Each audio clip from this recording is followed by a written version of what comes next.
Joining us now for a deeper dive on the legal ramifications of Friday's Supreme Court decision is NBC News Justice correspondent Pete Williams. Pete, help us out here. Before we get into the Roe decision, I do want to ask you about the decision that came from the court today. The justices ruled in favor of a football coach that was banned from praying on the field with his team after a high school game.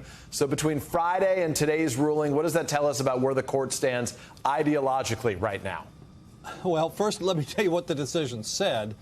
This was a coach who would pray on the football field on the 50-yard line after games. And the school said you've got to find a more private place to do that because otherwise it looks like we're endorsing your religious views.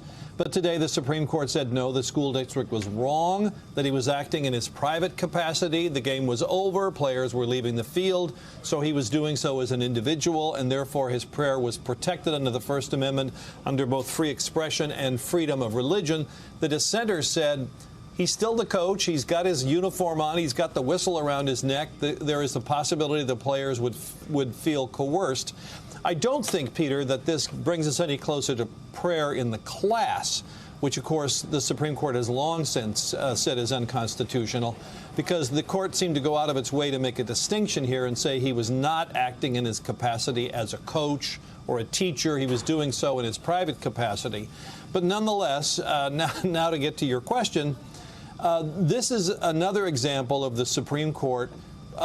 There's two parts of the First Amendment. One says free exercise. The other says establishment. Don't establish a religion. Don't have government endorse a religion.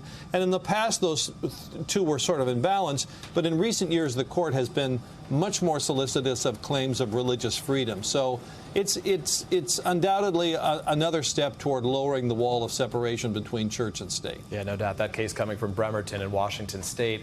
We've also seen these challenges on the topic of abortion again. The state abortion bans being challenged, popping up since the ruling, challenging these trigger laws, among other things. This appears to be the future of this fight, right? It's going to be state by state, lawsuit by lawsuit. Can you give us a preview of what we should be watching and where some of those fights are taking place right now? Well, these lawsuits have now been filed in 8 states, several of them, most of them just since Sunday. So they're happening very fast, and they sort of fall into two categories. The Louisiana one that got a ban on the enforcement of the state law. So abortion is back in effect in Louisiana, was based on a claim that Louisiana had 3 separate trigger laws that all had sort of slightly different things that were illegal and allowed. And what the plaintiff said is, we don't know what we're supposed to do here. This is all very confusing. So the judge has put a hold on enforcement of the bans in Louisiana and has scheduled a hearing for next Friday, July the 8th. In the other states, there's a couple of theories. There's a long-standing lawsuit, or one that's been pending for a while in Florida, that says a ban on abortion is a violation of religious freedom. But I think most of these lawsuits, Peter, are going to be filed on a theory that while the Supreme Court has said there's no right to abortion under the U.S. Constitution, right, there is a right under the state Constitution.